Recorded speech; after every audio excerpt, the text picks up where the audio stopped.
are now checking out the Win Podcast, where the everyday people are the celebrities. So let's get to know them.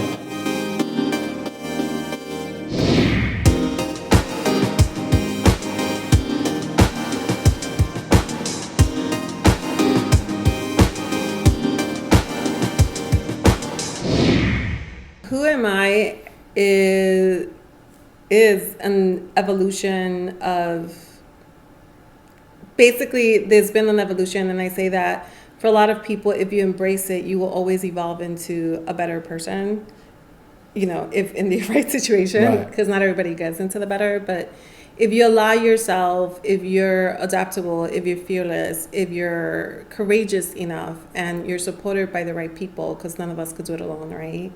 Then you go through this evolution in your life that you may think, I'm going to be here in 5 years, and then 5 years get there and you're like, what the hell just happened to my life? Like, how did I get here? So who I am now is that evolution that's taken place in my life. And so now I am this person that is dedicated to one very specific mission, which is inspiring, equipping, and empowering people to succeed, with the ultimate goal of helping them breed success with others, focusing on developing and strengthening our communities. So that's the gist of it. No, and that's great, and we're going to dive into that even more. But before you was able to do that with everyone else, how were you able to do that in your life first? Yeah. Because in order to be the success, and you have to go through the challenges and the ups and downs, and then finally reach a comfortable place where it's like, now I'm going to teach this because now I want to help because I help myself. Was your upbringing something that helped you to become what you are right now and what you do and to help others? Yeah, and honestly, I didn't envision the life I have now. So I had a very amazing corporate career. So people are like really shocked, like, you're not in corporate. Like, especially when I didn't come back to corporate. When I left corporate, people were in shock. And so when I left it and came back and didn't go back to it, people were in even more shock. And it was just that life happened, and I discovered so many other things. And it wasn't that I wasn't happy, because a lot of times people leave the corporate sector because they're unhappy. And but you wasn't. A lot of people leave it. I was Yeah. ecstatic at my job. I absolutely loved my career, which is why people are like, but aren't you happy? And though this makes this even more interesting to be like, okay, yeah, great, because now you're gonna at one point you're gonna leave this, and I'm like, okay, why? Yeah, exactly. So I was so happy. So when I left it, people were like, but you're happy. But you don't do something new because you're unhappy. And I think that's like what a lot of people take is like, oh, this person was unhappy and they had to find happiness and this is how they found it. I think it's really important for people to realize that it's okay for you to be happy with the life you created. Because I have clients like that now that, they're like, people don't get it, or like they're trying so busy to get to the next phase. And I'm like, why didn't you just enjoy what you built? This was your mission. This was your life. You struggled to get this and you finally accomplished it. Take a moment to enjoy it before you go off trying to do the next big thing. Like, I'm not saying don't do it, but just enjoy this for the moment. So like when I start with my clients, the first thing I say, when I'm building their businesses, is say, okay, what's your capacity? They're like, what do you mean? I'm going to dedicate every day, every hour to this. I'm like, no. What's your real capacity? So with that specific client, he had built this amazing life. He had this great corporate job. He lives in a beautiful town, that there's beaches and everything. He's very into like athletic events and everything. I said, so make time for that. You don't have to build your business within the year. You could take your time and build it within a year and a half or 2 years because you love what you do. Don't feel guilty. Because what's happening is that then you're burning yourself out, and then you're here, which would happen a lot to him. He'll be in the room and he's like, man, all my friends are at this event and I'm so miserable here now. You should enjoy the process of the next thing you're building. Don't wait till you're miserable with something to build it, because then that's when you encounter challenges and the struggles. So instead, enjoy the ride. So for me, it was such a transition because I was loving what I was doing. So as I was loving what I was doing, one thing I always said growing up was, when I make it, I'm going to give back. So going back to your question about what drove this, was it something in your childhood? It was definitely my childhood. So as a child, my mother's an immigrant from South America. And so when my parents came here, the biggest challenge for them was the language, the job opportunities or lack of. So my mom ended up working in a place that she was really unhappy there. And this was a woman that when she was living in South America, she had gotten a scholarship to go sing opera in Italy. Oh, wow. And she goes, how am I going from this to working in this horrible place and being so unhappy in the sweatshop factory? Like, that's a huge drastic life from what she envisioned. And so she was always really determined and motivated, where I get like my fearlessness. Yeah. It's from my mother for sure. And so she was like, there's got to be a better life. And so she went over and she found a program that helped her get her GED. And it was with volunteers. And then they guided her through the process of, getting into college, learning English. And those volunteers will never know how it was a domino effect. And I think a lot of people don't realize that you help today because you don't see the results. Yeah. You take it for granted that one moment, that 1 hour, that one experience that you provided a child or an adult in their life is a domino effect. So they dedicated these few hours with my mother, guiding her through a process, because someone could have the courage or the desire, but if they don't have the how-to, then they're stuck, So my mom had the how-to. She didn't have the how-to, and so they gave her that. And once she had the how-to, she was like unstoppable. She went to college, she learned English, she got a whole new career. And then that inspired us, because being a minority and having to help my family financially, I had no aspirations for college. But then my mother was like, my mom just got a college degree. I need to act like I know. I need to set my game up.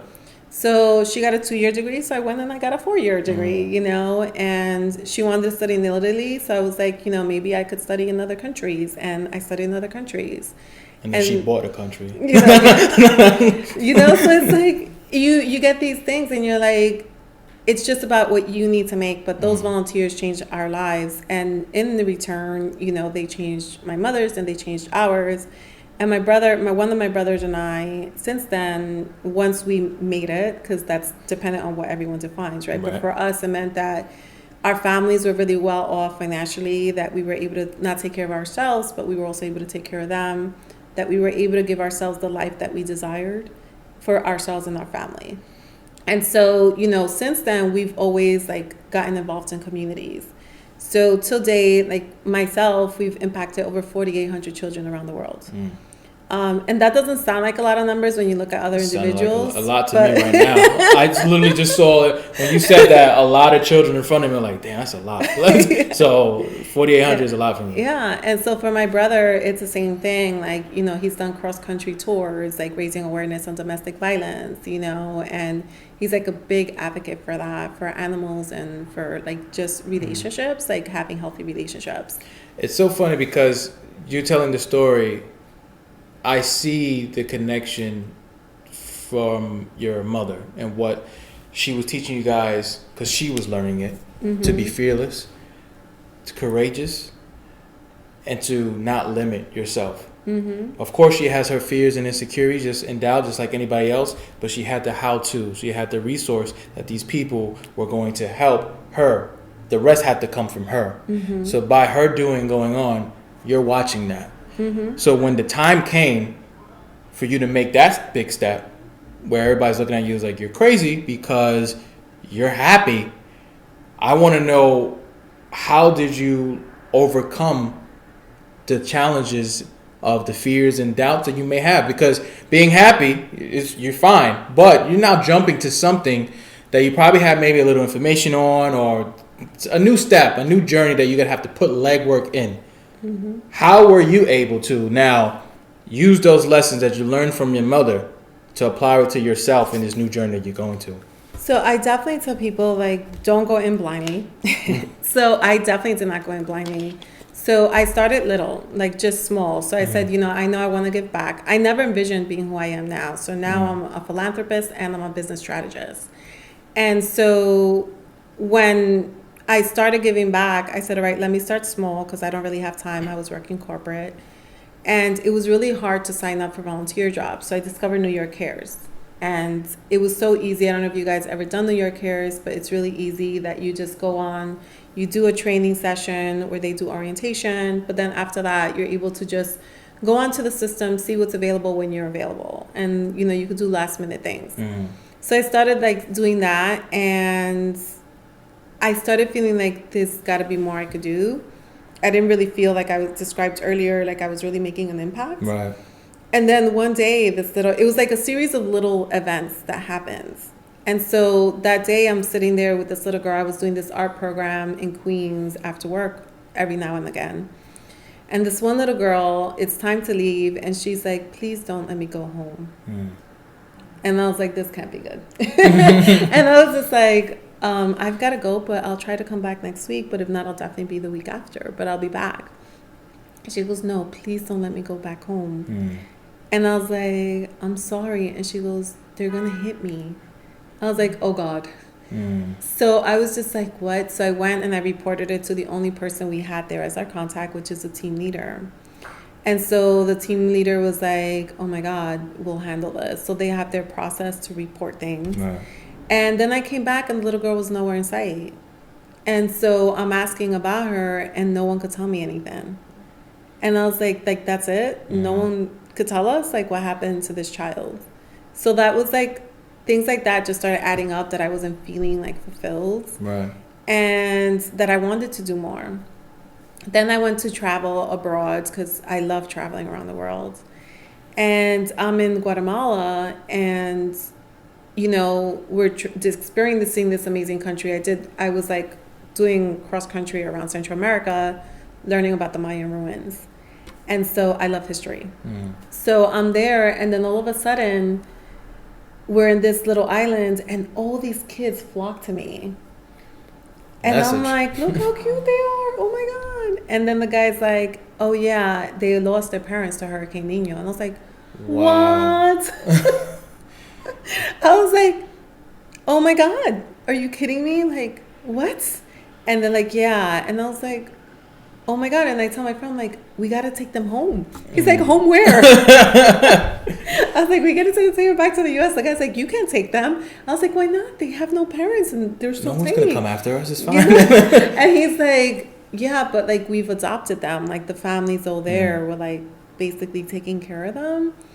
And so they would just flock for money to go to right. Money and candy.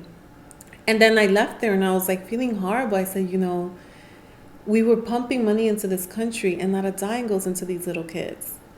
And so I'm already thinking this, and then I'm walking in one of the, markets, and this little boy comes up to me and he's like, excuse me. And I was like, hey, he goes, can you change this coin for me? Some gringa gave me this and, I can't do anything with this. And it was €1. And he goes, and I just want to get food. So I was like, okay. So we walked him over to a restaurant where we had just finished lunch. And I saw how they were like looking down at him. And I said, listen, I'm going to pay for whatever he wants because I had to go. And I said, but you need to treat him the same way you treated us. And he's like, not a problem. So we ordered the food and I told the guy, I'm going to be checking. And he's like, not a problem. And I'm paying with his euro. I should have. I had the euro, by the way. So this kid, he's like there and he eats, and I came back and I saw he was just so happy with all this food, and I had him order enough to take back home. And so he's there just watching soccer, like just being able to enjoy his food. This is like the most deepest real shit, like like all these stories and getting in one. So I'm like, my mind is boggling. One, I want to ask about him, like what did he eat? Did he get food for other people? So, but what has this journey brought to your life by just helping others, right? Because yes, eventually you created a business and you make an income off of it. But before that came, right, for you where you at right now, you did this out of the kindness of your heart. Yeah, so and we still don't get paid for You it. still don't get paid. No, we So don't. scratch. I'm glad you said that. So you're still doing this and you don't get paid. Yeah, Dare to Be, the philanthropy work we do is pure all volunteer organization. Everyone involved in it is all volunteers. So it goes right in hand as what do you get from this? Like what has all these stories and the lessons, what has it fulfilled with you within? What has you got? What did you get from all this at the end? So what people don't realize, and I tell people, is as much as they want to say, oh no, it's a totally selfless act, no, it's not. Because you're either looking to feel good or something's coming out of it. You know, people volunteer because they could develop skills during an assignment. They feel good about it. They need to feel better about themselves, you know. They just want an escape, or sometimes it's just being able to network. Networking is a big piece as well. A lot of people are looking into dating as well within that community because they're hoping they'll find a good-hearted person within that community. Really? That's hilarious. Yeah. So it's like, man, I've been dry for years. Get married for like we've had amazing relationships come out of it. Friendships also. You know, a lot of people that are foreigners that are by themselves in a country or a city. New York City, for example, is such a huge city, but it's a very lonely city from what I hear people say. So through this, they encounter people that are just good-hearted people. And that's so great because, like, I don't get... The vibe that I get from you is that I see this heart that you have, right? That the stories you're sharing, you're caring, and you really want to make a difference. Yeah. And I find that so amazing, right? Because in the first episode, it reminds me of Ray. He goes... Grand Central, waves hi to everyone just to give them love. And I'm just like, you don't have to do that. And I'm saying this to you. You don't have to do this. But why? Like, what is this deep why? I feel great when I help people. I know it's an amazing feeling. Or if I see a homeless person, I'm giving them $1. I feel great about that. But you go above and beyond and you don't have to. And to me, I'm passionate with this question because I find it fascinating. Because it's people like you that they say don't exist or it's very rare. But when I'm in front of it, I'm humbled and I'm honored to see it and to hear it. Why? Why do you do this? So for a lot of people, it's different causes. A lot of times they're driven by it. So for me, for example, like I said, you know, I know the impact that it makes. Even if we don't see it right away, we know it's a domino effect because I'm a result of volunteering. But for me, it was a major reality seeing all these different cases of, you know, these children that I felt guilty that I'm in this country pumping into this and this child's not eating and none of this money is going to them. And then I came back to New York City and I volunteered for a holiday event because during the holidays, everybody wants to volunteer and feel good. Yeah. Like we said, it's about feeling good, right? So I couldn't get into this assignment and I was like, damn, like I really want to volunteer for the holiday. And I finally got into a slot and I get there and I go to this event and it was nothing I expected. I went there 5 a.m. in the morning before the office. It was total chaos. They're not paying attention to me. They're throwing me in one thing, they're throwing me in the other, but because I was being persistent, if not, I would have sat there. A lot of volunteers have bad experiences because they overestimate the amount of volunteers because they're afraid people won't show up. So they have to like add more just in case. So I'm there and finally he was like, all right, you know what? We're going to put you to serve food. So just wait your turn. So like that, I wouldn't be bothering him throughout the process. Like you're going to serve food. So I'm serving food and it was in this ambiance. It's New Year's Day, New Year's Eve, the morning of New Year's Eve. And these people are just like being served this horrible meal. And it's being plopped. They're walking up to you and they have their hands out and the plate is for putting food over. And the food is so unappetizing. And I was like, why are we serving this? And the chef was so happy. I felt so horrible. He goes, isn't this great? And I was like, why are we serving this? And he goes, I had to work with what's in the pantry. Isn't this great? That he was proud that he was able to make something out of his pantry. Yeah. And I was just like, oh, okay. Like, I'm like, really? Like, this is like... And so it was like franken beans and like just like all this food. And then like some restaurants had donated food. So there were like a few salads from here, like a few sandwiches from there, but there was no consistency. And so that day I was being interviewed by someone in my corporate company because they were like highlighting me as an employee. And so I'm speaking to the writer and he's like, but what's wrong? You're always so happy. I said, you know, I just did this event and it was so horrible. And he was like, talk to me. And he goes, so what are you going to do about it? And I was like, hey? And this is now I have been to the countries and everything else. And now I'm in this event and I'm seeing like these families and children and everyone just coming through this and it being a horrible experience. And I said, wow, it's the holiday and yet they're being plopped food. There's no ambiance. There's nothing. I said, what can I do? I don't know how to cook. You know, like, what am I supposed to do? So long story short, I decided, yeah, you know what? He's like, you do operations and project management. This is what you do. You find solutions. And that's how Dare to Be came to be. I said, you know what? Like, you're right. Like, we should do something. But I still didn't know what. So I was still stuck on these countries that I travel so much in these countries. There's so much poverty. So I said, you know what? Let me volunteer abroad. And so I said, let me see if I could get my network on board to like do this, because I found out that for me to volunteer abroad, and people don't realize this, and people are like, oh, why don't more people volunteer abroad? Because it's expensive. Yeah. They charge you $3,000 to go volunteer. It's like, dude, me showing up isn't enough. I was like, damn. No, you have to pay. And I was like, wait, what? You know, unless you're doing a long-term commitment like the Peace Corps, so doing long-term assignments. So here comes you volunteering, right? And you want to make more of a difference. Your own time in the beginning, right? Sacrificing that. Now you want to take a bigger step. And the world says, all right, great, but that's going to charge you. And then you still go. But I didn't go just like that. No, of course. I know you didn't. But I did not pay. I was like $3,000. But you end up still going, right? But I went creating a note policy. From day one, I created a note policy, which was no out-of-pocket expense policy. Because I'm not taking from my family. I'm sorry, I'm a minority. Yeah. And my priority is my family. And one of my bosses told me that. He's actually the one, my mentors have been my previous employers. He was like, don't you do enough charity at home? I was like, Epa, he's right. So, like, making sure never spend money. But you know what's so funny, though, about that? I agree. Being put in the position, you probably thought about, well, maybe if I put $5 away, maybe it'll add up. And I eventually, if this is the route that, it seems like from the heart that you have, that you would have, Nope. No? Never. It was never, because I always said it. My family comes first. Because I'm only as... You could only help, and I've seen people that open nonprofits or do charity work. I'm like, you can't help if you're not strong. You add zero value to those that you're serving if you are not strong, if your core isn't strong. So I was like, okay, there's got to be another way. So I called up the organization. I said, listen, there's $3,000. What can we do about this? Because I have money, but I'm not spending $3,000 on this. Because $3,000 is my niece's summer program. Right. And he was like, she goes, you know what? It's tax deductible for donors. I was like, what? Talk to me about that. And so I did a gala. I did a masquerade ball. Remember? Yeah. Wow. I did a masquerade ball.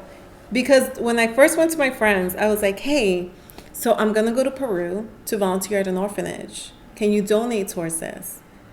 My friend was like, no.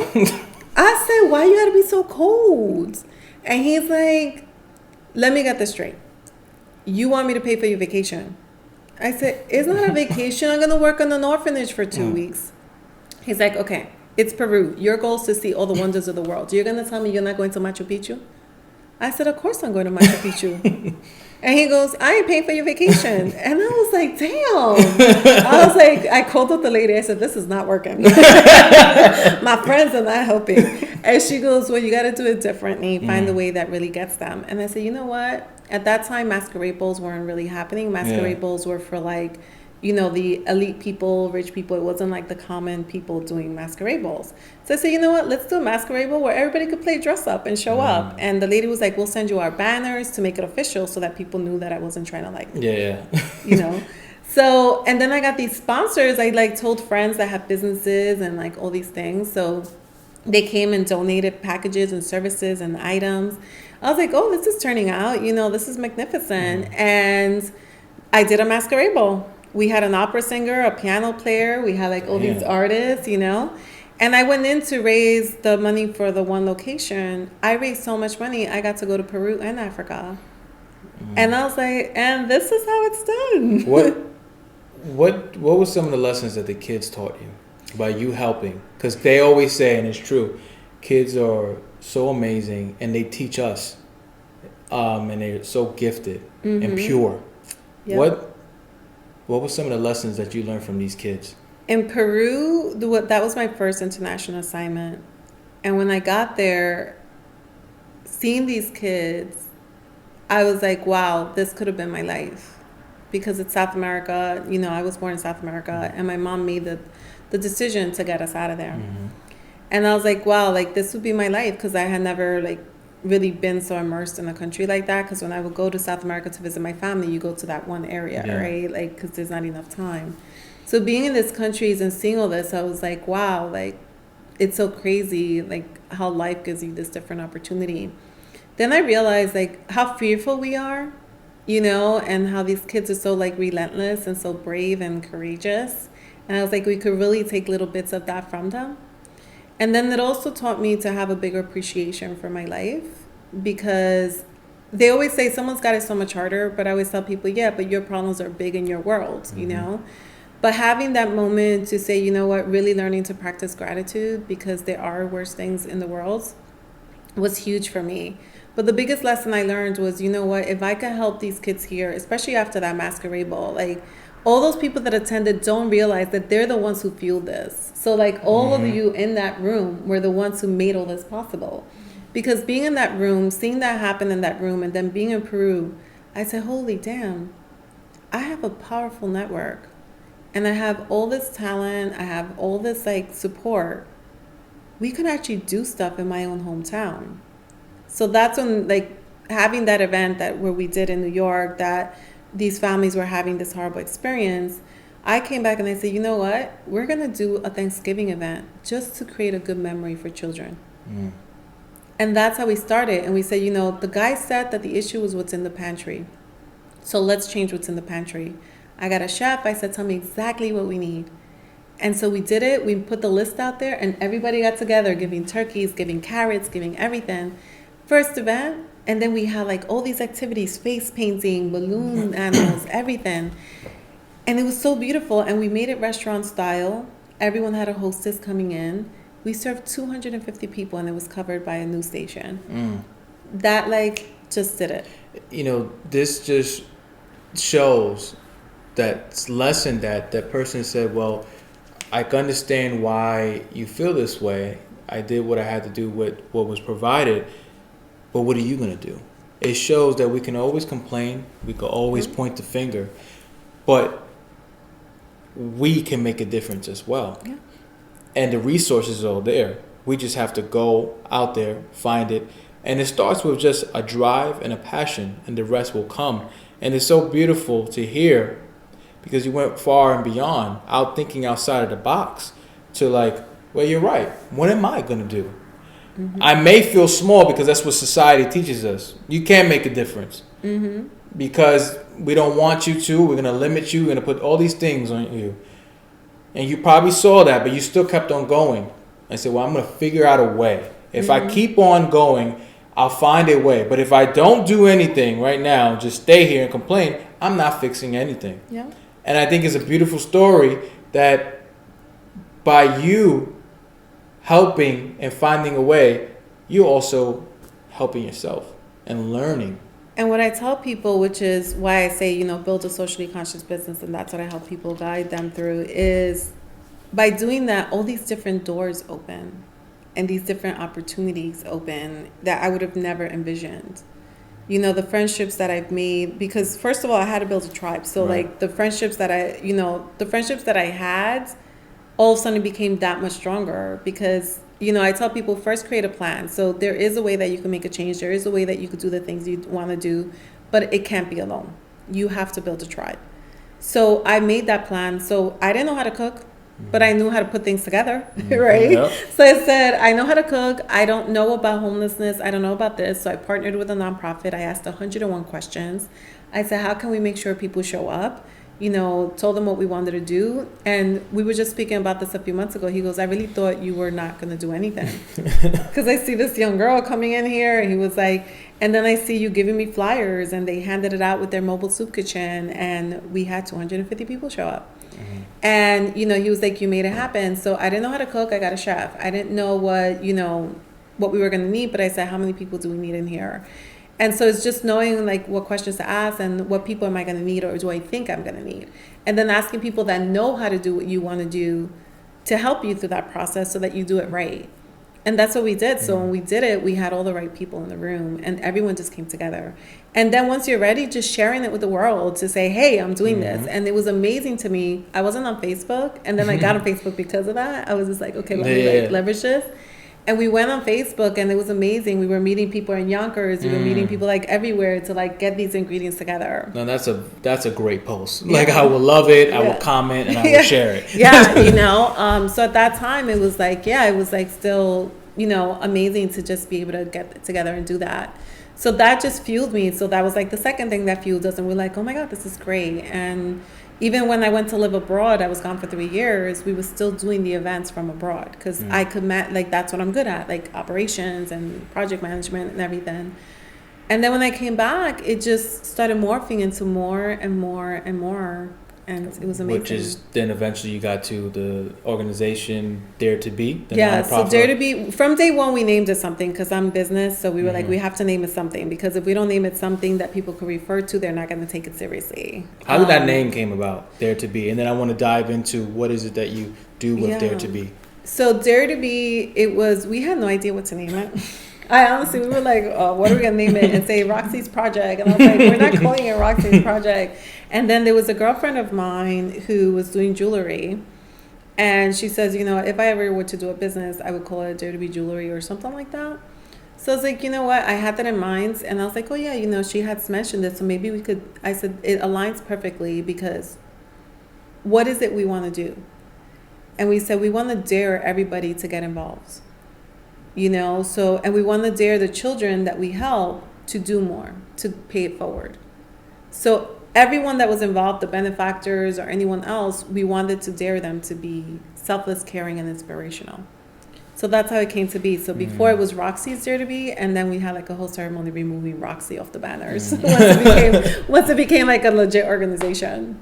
And then Dare to Be, can you explain what is it that you guys do and what do you provide? Because I think it's such a powerful nonprofit organization that was one of the first things that I read about you, and that was like, all right, sign her up. I want to know more.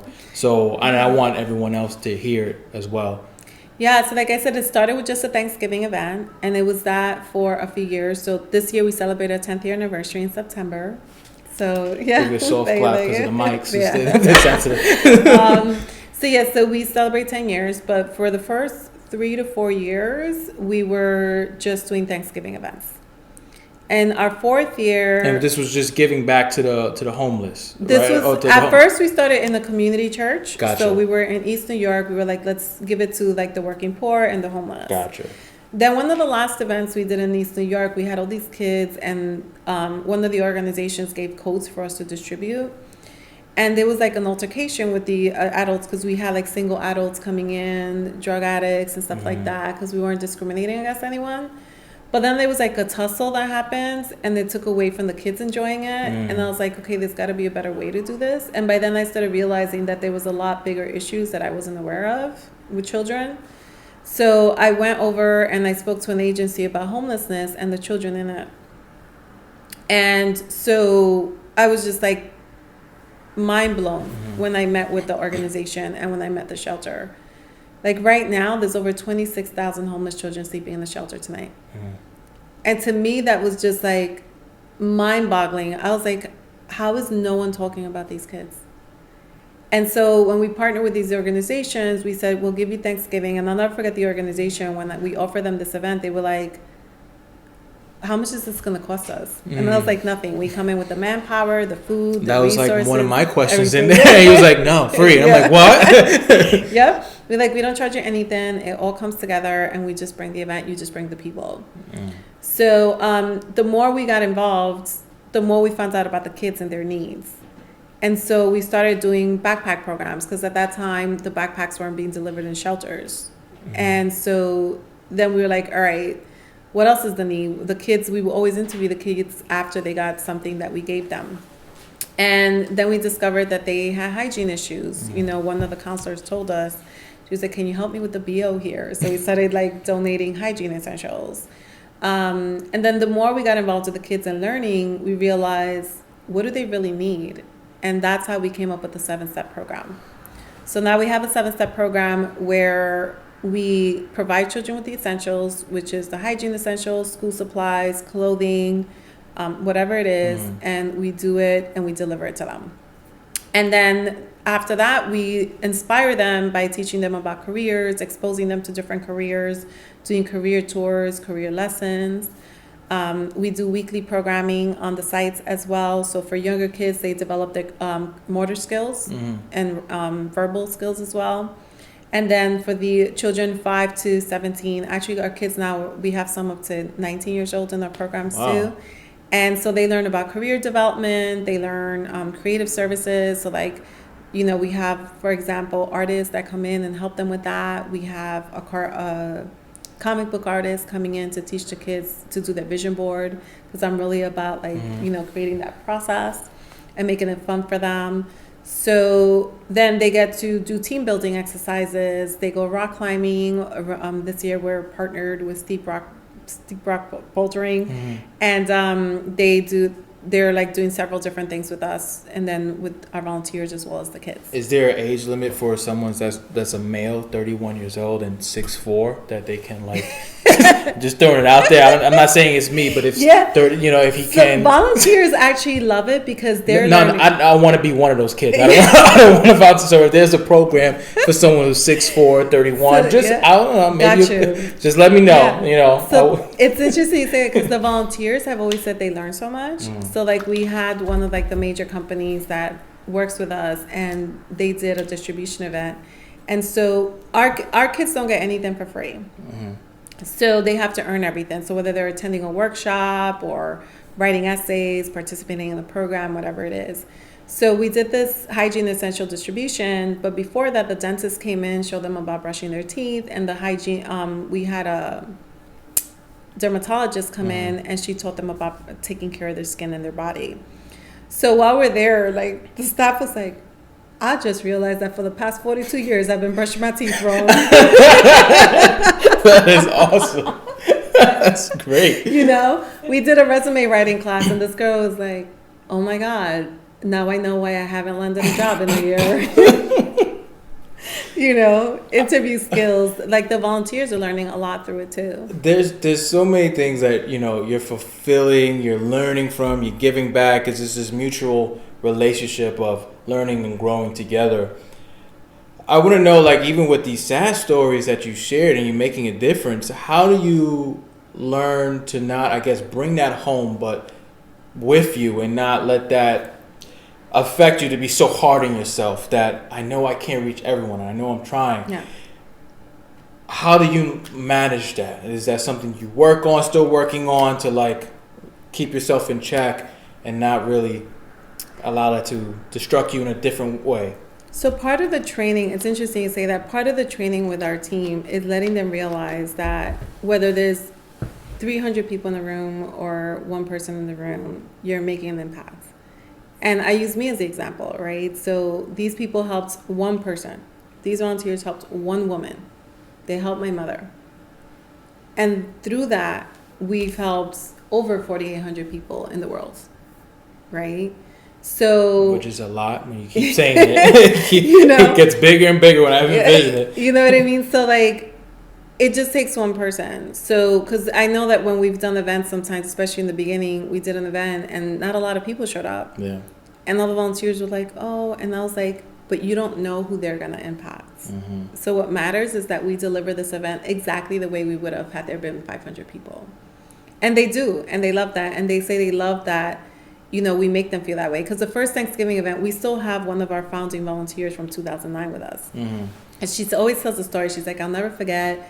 I was there and there wasn't a lot of kids, because in the beginning there wasn't a lot of people. And she was kind of down, and I said, don't worry about it, because it's these kids that you want to impact to make that domino effect. And she was just like, and it was okay. You weren't like upset that there was not enough people, because she had been to other organizations that people were like, oh my God, like why aren't there people here? And I wasn't stressing that out. I was like, just have fun. Because the whole idea is that you have fun and they have fun, you know, and that we're enjoying this experience together. And then we got hit with all these people, and they were like, holy like, but that's number one. It's, you know, realizing that even if it's just one person in the room, it's this whole thing. And the other thing is that we practice a lot is that we don't bottle anything in. So my team knows, our organization has grown. We're in shelters throughout New York City. Right now we're in 6 shelters. And so the team leaders know Wednesdays is when we do Harlem sites. So it ends at 8 o'clock, and so in Harlem, it ends at 8 o'clock. And I know if they call me between anytime after 8 o'clock, I know something went wrong.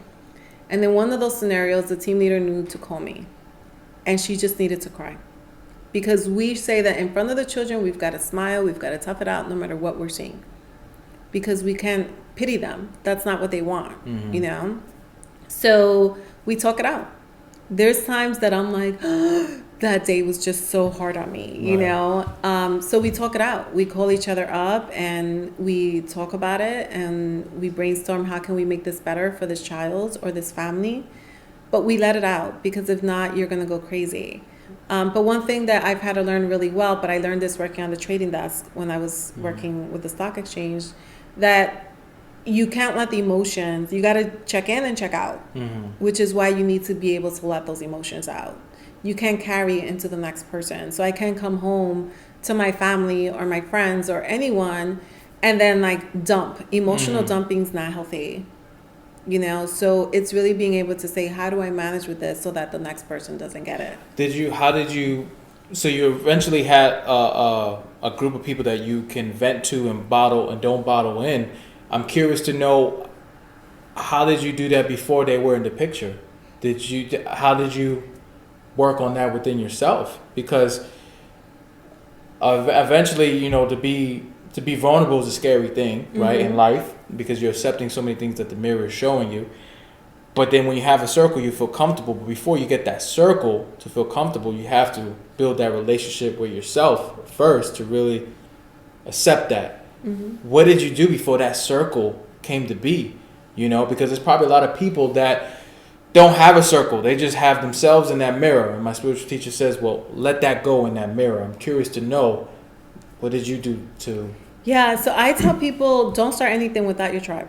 Like, build your tribe. But here's my question with that, though. But that's what I was going to say. So I tell people, build your tribe. So it means for example, like with me, I've been really blessed, which I know is really rare for people. I still have the same childhood friends that I've had. So, I've had the friends that I've had since I was a kid. But also in life, I feel like if you pay attention, in life, the people are already coming into your life that are meant to help you take this to wherever you're meant to take it. So when I first started J2B, I didn't realize that all those people were already there. So when I started speaking to some of my child friends and close friends, they were like, oh my God, this is amazing. So one of them was like, hey, I can help you do the branding. And he came up with the logo design. The other one was like, I can help you with the IT stuff so we could figure out the tech sides. I was like, oh, okay. And like people just came together. But it's also knowing that, but first I definitely had to heal with me because, growing up in poverty and growing up in this situation, I wouldn't have been able to succeed and build myself to do what I'm doing had I not my core been strong. So it's definitely you have to figure out how to heal yourself first. Because that was my concern. You build your tribe, right? What happens when your tribe, from what I learned from my spiritual teacher and what I learned through my life, you got to learn how to build yourself up from within. If we put so much power into everyone else, into this world, when this is gone, we're nothing now. Because we allow them to help us, but who's really building who? So that's why it's a big concern for me, because I know my teacher taught me how to depend on me, and then everybody else came. So then if they, God forbid, something happens, they're gone. I still can stand firm and tall within my truth and my journey. So I agree. I have a team around you, but I'm always concerned. You have to deal with your shit first. Yeah. Because that's a scary place to be in. Because then after a while, it's become a clutch where you're looking, well, all right, this person and this person, this person. But what if that person's not meant to help you right there? And then you're all alone, and it's a sad world to be in. I think the key thing that you said there was, be dependent on people to build. That's not what your tribe is there for. You need to build your own stuff. You know what I mean? The tribe is more like, for example, like I said, you had the person that knew IT, the person that knew this, the things that you don't know. Who could add to this so that it's not, because the biggest issue that a lot of people do, whether it's entrepreneurs, career people, they try to figure it out by themselves. Right.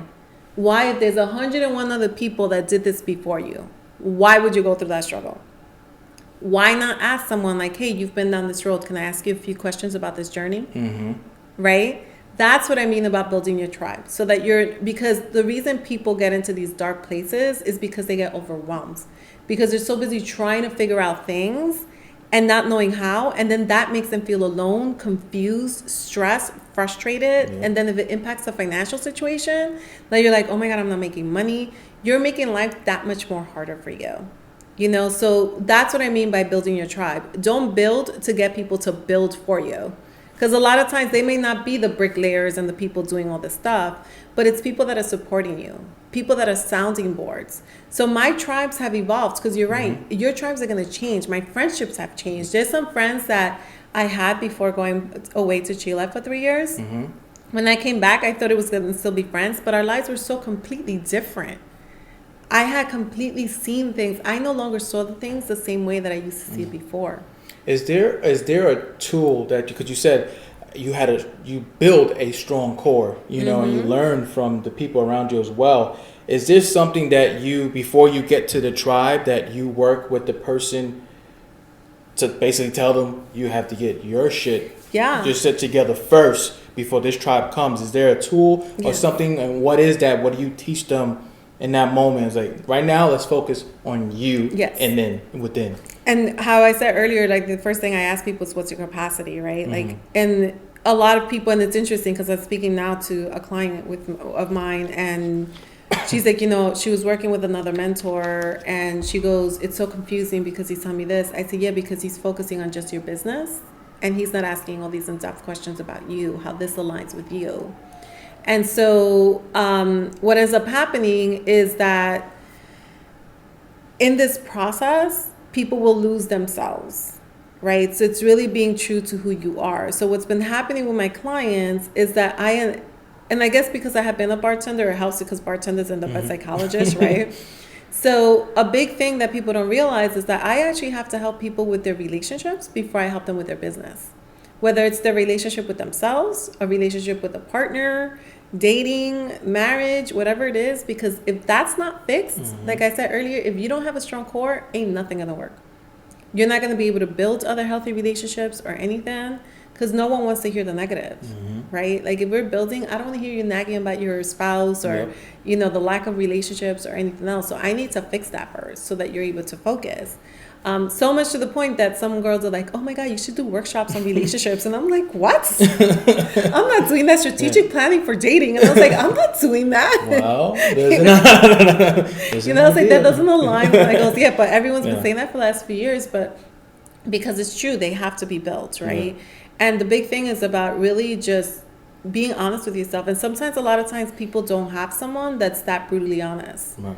That is just telling them this is how it is. And sometimes people may be hearing it from someone else, but until you hear from an outside party, it doesn't work. Well, a lot of people don't want to take responsibility for their lives, and it's tough looking in that mirror. You know, I have done many, and I'm still learning and growing, but it's a tough place to be in. But one, a lot of people don't want to do the work. That's one. That's a bit. They don't feel that they're worth, which is sad. They don't feel that they're worth that work they put in, which is sad. And then three, they don't like what they're seeing, so they don't want to go on. And the struggle there, if they realize the energy that they're putting into the struggle has a purpose, because in the end you are building yourself up to know who and what you are. And it's a beautiful thing, because in order to consider yourself beautiful, you have to accept the good and the bad, because that's what makes you. You already come into this world free, and then society comes and build all these things. Then family comes and build all these layers. Your friends build all these layers. So it's a lot of fucking layers you're breaking down to really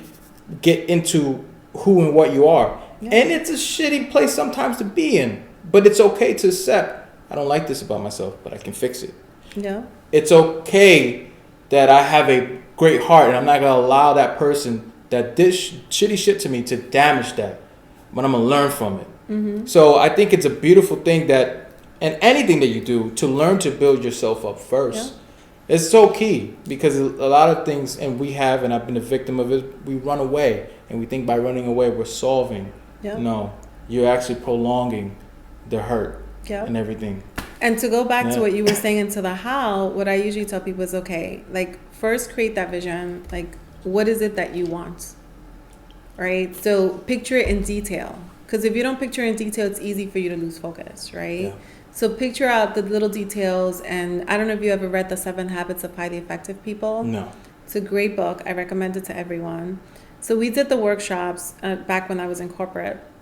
And there's this one vision of an old man in a table celebrating his 80th birthday.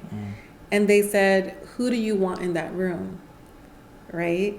So you have to start imagining those people in that room. And I did this with a client. And I said, who do you want in that room when you turn 80? And he goes, I want my daughter. I want my son. I said, okay, what do you want them to say when they're celebrating you? And they have to go up and say a speech. And he starts thinking it. And while he's thinking it and saying it out loud, he goes, oh, shit. And I was like, what happened? I haven't earned my daughter saying that. And I said, do you see why your business is in conflict right now? He was like, oh my God. I said, you have to build your relationship with your children before you build your business. That's deep. You know? Like that. So, and that's the thing. So like when people are able to visualize it in detail, then the other thing is, okay, how do you deserve that? Are you built to earn it? And if you're not, what can you do to earn it? And that's when people can start seeing themselves. Because like you said, a lot of times they're like, I'm not worthy of that. Oh, that'll never happen. Okay, great. So how do we get you there? How do we get you to be that person that earns it? Did you ever feel in your life that you didn't deserve or was worthy of all these things that you was doing? When I was a kid, yeah, like definitely I was. Well, now that everything I've been doing, I was like, oh yeah, I know I earn, like I'm going to earn this. Like I know this stuff that I'm like, oh, I can't do that. But then I'm like, I can't do it right now, but I'll be able to do this tomorrow, you know, because what I don't know, I'll find someone that can compliment me to be able to, for either to me learn it or to be able to, you know, make them part of that journey to develop my ideas and make them come to life. So, but yeah, like, you know, when you go through childhood traumas or anything, like it's hard for you to picture yourself as anything. But the best advice I got from an ex I remember was, you know, your childhood, your life may have sucked, but your adulthood doesn't have to. And I was like, damn, you're right, you know? He was like, it's up to your control. You decide how happy you want to be with your adult life. And I was like, you know, he's damn right. I need to be able to let go of this past and move to my present and to my future. And once I was able to do that, then I was able to like move forward and realize that I did deserve whatever I was envisioning, and that if I didn't earn it at that moment, I could build myself up to earning it. You know, so I remember being corporate and quitting a job to go to school full time because I remember being told you're never going to make a 6-figure salary. At that time, I was only making like $40,000. And they were like, you're never going to make a 6-figure salary because, you know, they do incremental increases as you go to companies. I said, what? It's going to take me like 20 years to get that salary? I was like, no, child, no. So I said, you know what? How do I earn that salary in the next year or the next 2 years? Right. So I realized, okay, what do people have that are making 6 figures? They had a college degree, because this was me like at 20 something. They had a college degree. They had like international experience. Those made even more money. So I started looking and I said, okay. So let me get my college degree. And while I'm at it, I'll get international experience. So I started studying abroad. So then when I came back, it was like, boom, I not only doubled my salary, but I almost tripled it. You know, and it was like, wow, this is awesome. You know, and I was like, see, you could do it, but how do you earn it? So being very visual, like I even visualized like I'm going to have a corporate card. I'm going to get like car transportation. I'm going to be flying to other departments, really visualizing it because I really believe you end up manifesting it. And not saying that it's going to be that, but then negating it with, oh, but I'm not worthy or this, because then it overrides it. right? It's like being with no conviction. And then I always have my mother in the back of my mind. And I'm Right. like, damn it, if my mom could learn the language, raise 3 kids, go to college, and do this by herself, I got this. So whenever I'm just like really like crazed, like that's what I do. And the other thing for me too is having things that remind you of how much you accomplish and how much more you can create. So whenever I'm feeling down, I have a wall with like photos of memories, including my like college diploma. Nice. I had it like in the center in this apartment. And whenever I would like get down, I would sit on my sofa and look at this wall and just be like, okay, deal with the emotion, cry, scream, have my sounding board, call a friends, family, whatever. And then I'm like, you know what? I would look at all these pictures, even if it was friends that I didn't have anymore, the great memories. Because I'm really about, for now, I'm going to enjoy you. For as long as this lasts, I'm going to enjoy you. That's what you told your ex. Yeah, it's true. Anything, exes, friends, family, you know, I do. Because then no matter what, like, my exes and I have great relationships because of that. Because we're like, you know, I enjoy them so much at that time that I can't hate them no matter what happens. You know, and that's what we do with all the friendships. Like, you know, some people are like, how do you still talk to that girl? She stabbed you in the back. I'm like, well, I won't give her my whole open door anymore. She can't come into the house. Yeah. But I don't hate her because we have such amazing memories, you know? So when I would look at this wall, and especially my college diploma, I used to cry tears of blood getting my school degree. I was like, I did that, and I thought it was never going to happen, you know, and I sacrificed so much. I left my corporate job, and I went to college, and I did these things, and I got to study abroad. I've seen the world. Like, why am I crying? Like, just get up and go make another memory, you know? So I think it's really important to surround yourself with things and people that inspire you, or things that remind you that you got this, that you've overcome other hurdles. Because I think it's very easy for people to forget, because everyone has accomplished something. And I think it's really easy for people to forget that because they're so in this moment. So like one of the things I have my clients practice is a gratitude box. So today, you know, and so there's 2 colors that you put into this box. And so each color represents negative or positive. And you have to put it in this box. And today, you know, this was the great thing for my day, even if it's minimal, and you put it in. This was the bad thing for my day. So then at the end of the month, the end of the week, people look at them, they're like, you know, there wasn't a lot of bad days. And if you do see a lot of bad days, then you need to reassess life, right? So then they're like making different decisions. So it's really about being very intentional with what you're doing and how you're doing it so that it helps you, because it's not always easy to be happy. You know, like I have my days that I'm down. And if it wasn't for my friends, my mom's always like, because you know Latinos, like you can't be like airing out your dirty laundry, like what's wrong with you? And I'm like, you know what? If I don't air out that laundry, I'm just gonna go batshit crazy. So I'm sorry, I'm airing it out. But you know, it's also like being very strategic about it, because like I don't tell my business to everybody, Right. but I do have my friends that I do talk to. That I'm just like, yo, you don't know what my brother got done and did. Or, let me tell you what this client did. And, you know, I'm able to like have these conversations. And that's why your tribe is really important. When I went into the entrepreneur circle, I surrounded myself with entrepreneurs that, you know, are also going through stuff, the learning process. So I have the mentors that are already millionaires that are guiding me towards that process. But then I have the people that are here like building with me. And when tough times get tough, we're like, can we just talk? And I'm like, I'm about to burn out right now. It's like, all right, what can we do? You know? And so that's why it's important to build a tribe, not dependent on them to build you, but so that they could guide you, so that they could give you the insight, so that they could make you remember that you're not the only one on this boat. That's what the tribe is for. How did you learn to not give importance to money? Right? You're young. You're in your 20s. You want to. At one point, you said, "I want to get to 6 figures. You got to do this." Okay. This motivation is showing you a lot of lessons. Says, all right, it's not going to be easy to get that.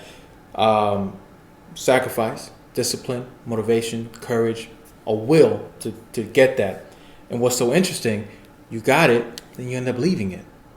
And this world, everything is focused on money, money, money. And then you get the money, and you want more money, more money. How did you learn not to get lost in that and not give money this importance once you had it, because eventually you just let it go. So I tell people that you always need to make money. Right. So I never stopped making money. Mhm. So even though I had left school, I was bartending, and bartending, you were making $800 a night. Mhm. So I was actually like making more than the $40K that I was making. I was like, what? I should just say bartending. Yeah. But that wasn't the life I wanted, right? So, but you're making so much money, and like in 2 nights, I was making more than I was making, corporate. So for me, it was just really about, there's always ways to make money. So when I hear people say, oh, I can't make money, it's because you're either not tapping into your talents or not tapping into the networks that can help you with that.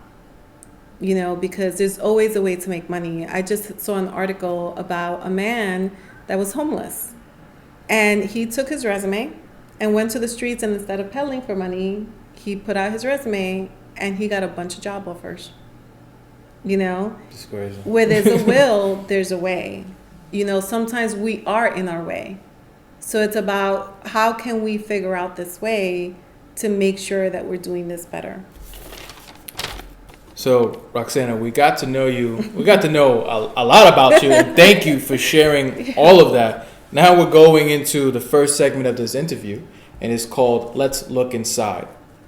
And the first question for that is there a meaning to life? And if so, what is it to you? Definitely. So I think life is meant for us to enjoy it to the fullest. I think that regardless of your religious beliefs or, practices, we weren't put on this earth to just, work or to just suffer or to do this, Some people do believe, that you come back punished or something with life. And, at the end of the day, whether that may be true or not, I've seen people that have broken those chains, that they were in this punishment lifestyle, but then they're able to break these shackles and create a different life for themselves, So I think that life is about just enjoying it to the fullest, taking the hard with the good, and being able to know how to navigate through it, where you are able to stand on your own, but you're also vulnerable enough to let other people help you. Because I think that's the biggest issue, that a lot of times people don't trust other people to be there for them. And like I said, with my tribe, when I call my friends, I don't need you to solve my problems. I just need you to let me scream and not look at me like I'm a crazy person. Yep. I need you to just be able to hear me out and tell me that I'm being crazy. Sometimes I may be completely unrealistic. They'll be like, girl, you just done lost your mind. I'm like, really? Did I? And then they tell me, and I'm like, huh, you're right. That's totally insane. Or girl, you're right. This is whatever. But having those people that aren't going to hold any punches for you. The second question for that segment, if you can teach one concept to everyone, what concept will have the biggest positive impact on humanity?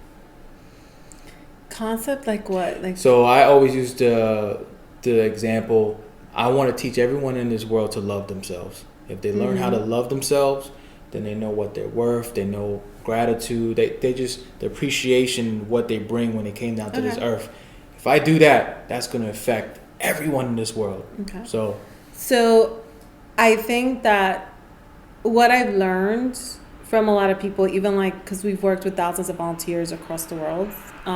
So I think the biggest thing is learn to give back. Because learn to give back teaches you to love yourself. Learn to give back helps you build stronger communities. It helps you just see things from a different perspective. It helps you have a different appreciation for life. It also opens, like I said earlier, opens up doors for you didn't even think of. If someone would have told me I was going to quit corporate after I dreamed so hard to build corporate and being so happy in it, I would have been like, yeah, right. If someone would have told me I would be doing what I'm doing now, I would have said absolutely not. Why would I do that? I had a very comfortable life, and now my life has just changed entirely.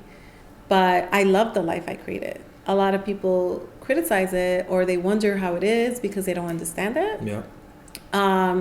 But it's okay because I'm not living it out for them. But if you give back, and which is why I say build a socially conscious business, because even if you have a business, if you make it socially conscious where you're building the community around you, where you live, work, and play in.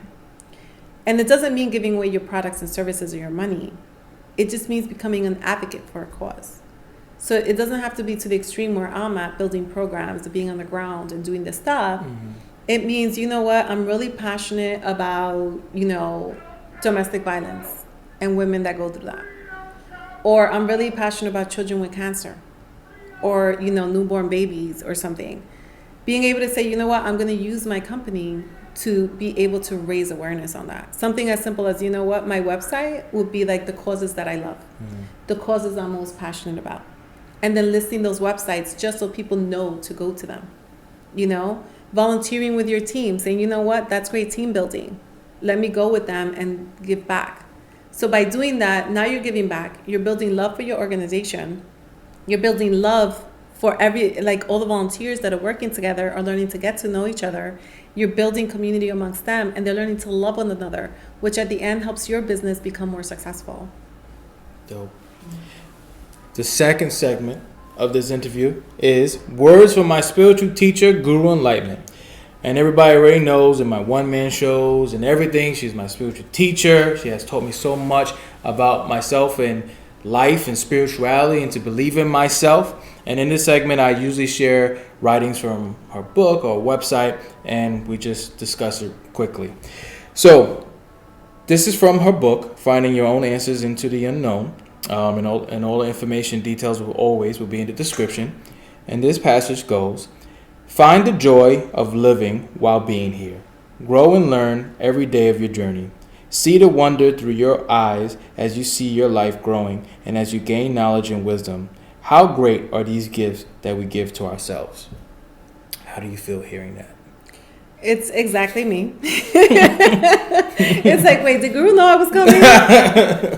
She's amazing. I've known her for so many years, and I think that the work she does with the people in her group is just absolutely spectacular. And what I tell people is like, she don't get paid for that, it's all free. Yeah. So I think, I'm like, if you are going to pay for a mentor, I remember living in Chile and recommending someone to her. I was like, girl, you need Guru in your life.